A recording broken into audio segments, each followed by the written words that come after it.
12 آیت تک، پیدائش اس کے 6 باب اور اس کی 9 آیت سے لے کر اس کی 12 آیت تک۔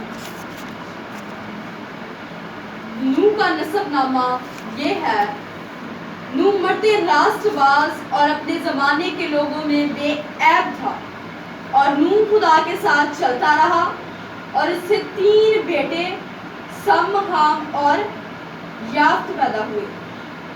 پر زمین خدا کے آگے ناراض ہو گئی تھی اور وہ ظلم سے بھری تھی۔ خدا نے زمین پر نظر کی اور دیکھا کہ وہ ناراض ہو گئی ہے، کیونکہ ہر بشر نے زمین پر اپنا طریقہ بگاڑ دیا تھا۔ خدا کے پاک کلام کا پڑھا جانا اور سنا جانا ہم سب کے باعث برکت ہو، آمین۔ آج ہم کلام کے زندہ پاک کلام میں سے سیکھیں گے نوح کے بارے میں، اس کے بارے میں، نوح کے بارے میں۔ آج کا جو ہمارا ٹاپک ہے وہ یہی ہے، نوح کے بارے میں۔ یہاں پہ شروع میں بہت زیادہ نوح کی جو ہے تعریف کی گئی ہے۔ کسی چیز کی جب ہم تعریف کرتے ہیں تو اس کی زندگی کو بتاتے ہیں۔ یہاں پہ لکھا ہے کہ نوح جو تھا وہ کیا تھا؟ راست باز تھا اور اپنے زمانے کے لوگوں میں بے عیب تھا۔ بے عیب کا مطلب کیا ہوتا ہے؟ جس پر کوئی داغ نہ ہو، کسی قسم کا الزام نہ ہو، مجرم نہ ہو اور خدا کی راہوں پہ چلتا ہو۔ بتایا گیا نا کہ یسوع کیا تھا؟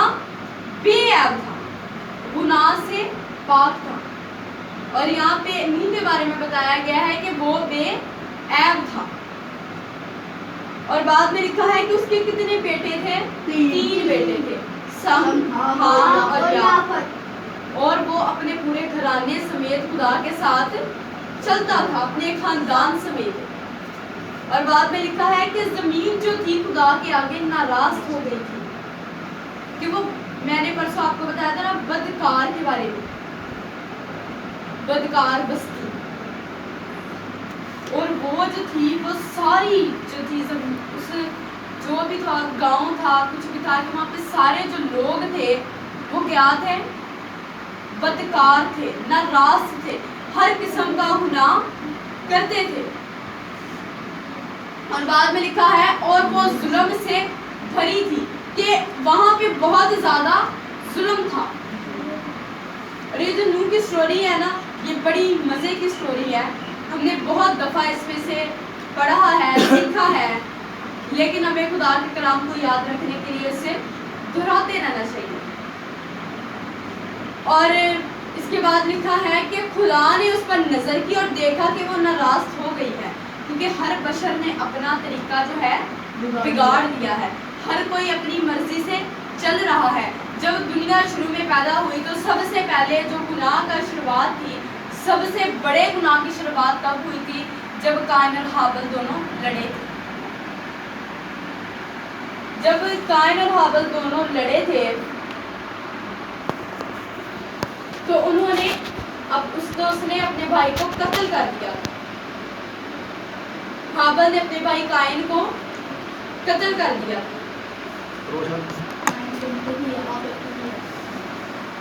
تو تب خدا کا بندہ کہتا ہے، یہاں پہ لکھا ہے، میں جب سٹوریز کو پڑھ رہی تھی تو یہاں پہ لکھا تھا کہ سب سے پہلا گناہ ہی اس وقت شروع ہوا تھا، وہ سب سے بڑا گناہ تھا۔ اور یہاں پہ لکھا ہے کہ جیسے جیسے یہ دنیا بڑھتی گئی ہے، گناہ بڑھتا گیا۔ جس طرح انسان نے ترقی کی ہے، گناہ نے بھی ترقی کیا، گناہ بڑھتا گیا۔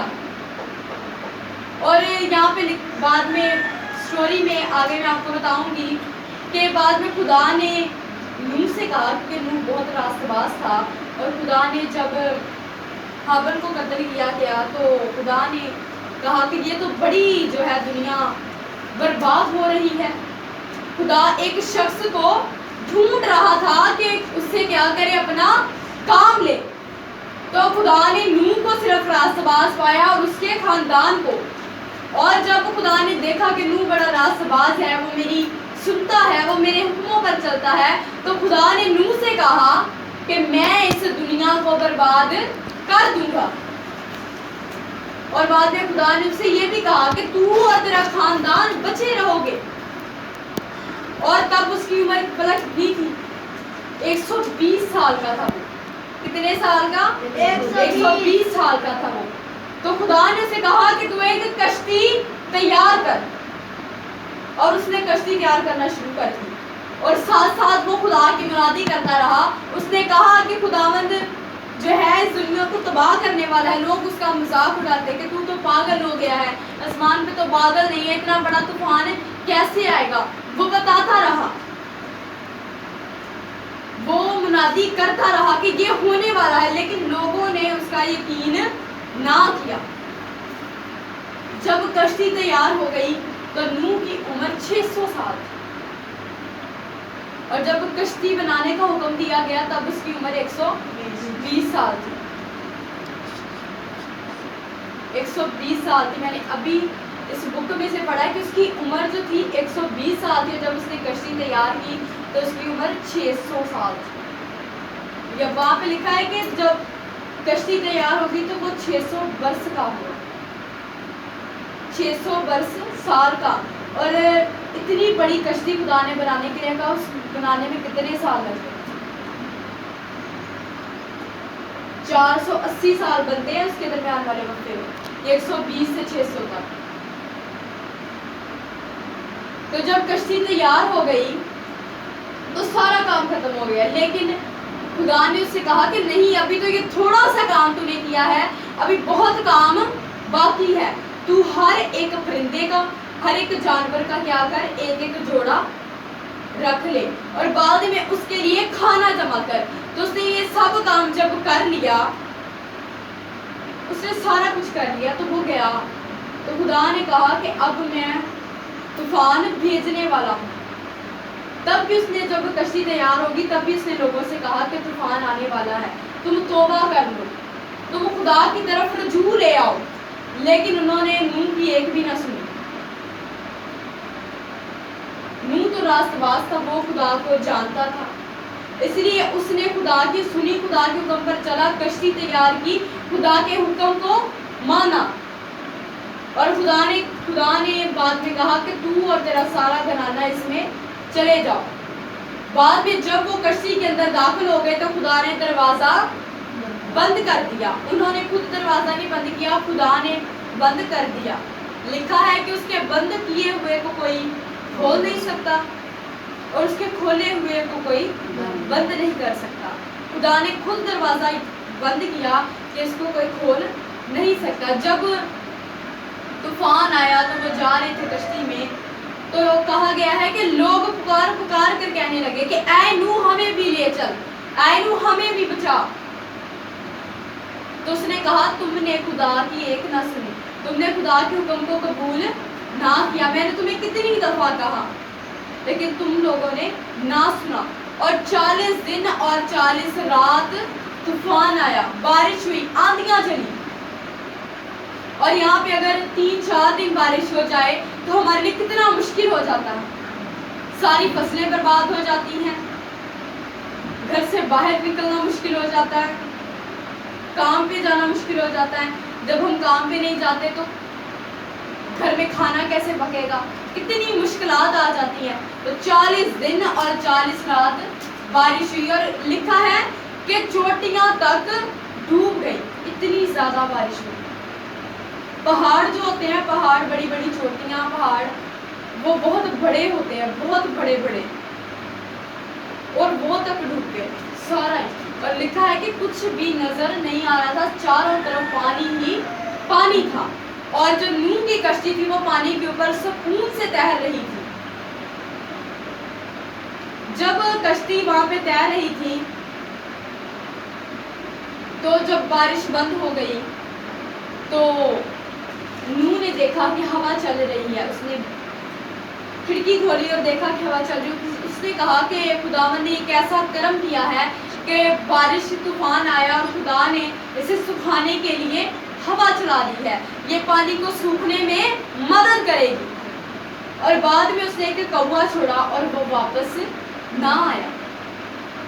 اور بعد میں اس نے 2-3 ہفتے ٹھہر کر ایک کبوتر چھوڑا, اور وہ کبوتر پھر واپس آ گئے. کبوتری چھوڑی اور وہ پھر واپس آ گئی. دوسری دفعہ بھی چھوڑا تو وہ جو تھا وہ زیتون کا ایک پتا لے کے آیا جو بالکل سوکھا ہوا تھا, اتنا سر سبز تھا, اور جب انہوں نے اس پتے کو دیکھا وہ اتنے خوش ہو گئے کہ زمین سوکھ گئی ہے, یہ پتا کہاں سے آ گیا, اگر سارا پانی ہی ہوتا تو وہ پتا کیسے لے کے آتی, سوکھ گیا تھا تو وہ پتا لے کے آئی. جب دوسری دفعہ بعد میں نوح نے اسے پکڑ لیا, بعد میں ایک ہفتہ رک کر پھر اسے اڑا دیا اور وہ واپس نہ آئی. نوح نے کہا کہ زمین سوکھ گئی ہے, اس کبوتری کو اپنا ٹھکانہ مل گیا ہے اور وہ چلے گئی ہے. پھر نوح نے کہا کہ 2 ہفتے ٹھہر کر ہم جو ہے وہ باہر نکلیں گے, اور انہوں نے 2 ہفتے ٹھہر کر باہر آئے جب, تو انہوں نے دیکھا سارا کچھ برباد ہو گیا تھا, لیکن وہ بہت خوش ہوئے. انہوں نے کہا کہ ہم خدا کی جتنی شکر گزاری کریں کم ہے, خدا نے ہمیں بچایا. اور بعد میں انہوں نے خدا کی شکر گزاری کی اور خدا کے لیے ایک قربان گاہ بنائی اور وہاں پہ قربانیاں پیش کی خدا.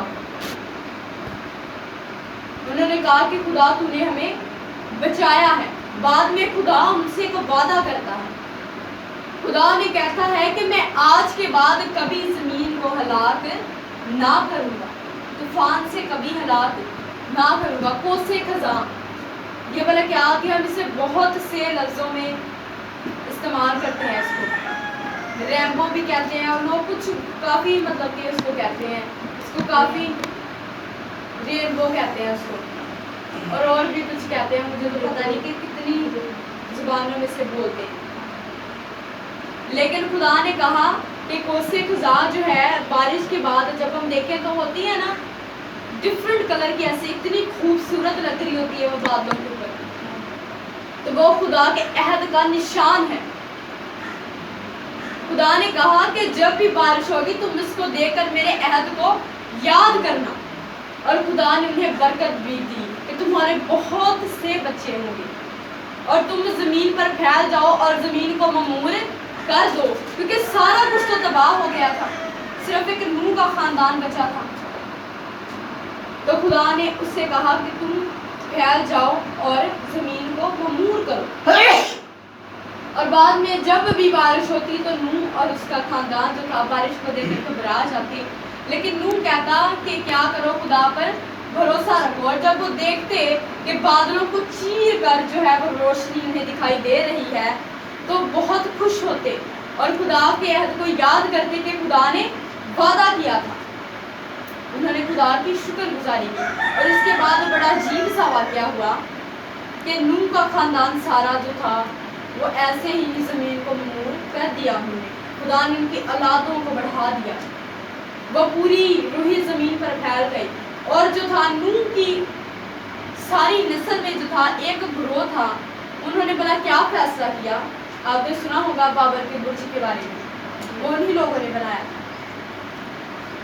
اس کی ساری اس روئے زمین پر جو اس کی نسل پھیلی ہوئی تھی ان میں سے ایک گروہ نے یہ فیصلہ کر لیا کہ ہم کیا کریں گے جی, اتنا بڑا برج بنائیں گے جو آسمان تک پہنچ جائے اور ہمیں خدا سے مانگنے کی ضرورت ہی نہ پڑے, ہم اوپر سے اس سے بات کر لیں. اور انہوں نے بابل کا برج بنانا شروع کر دیا.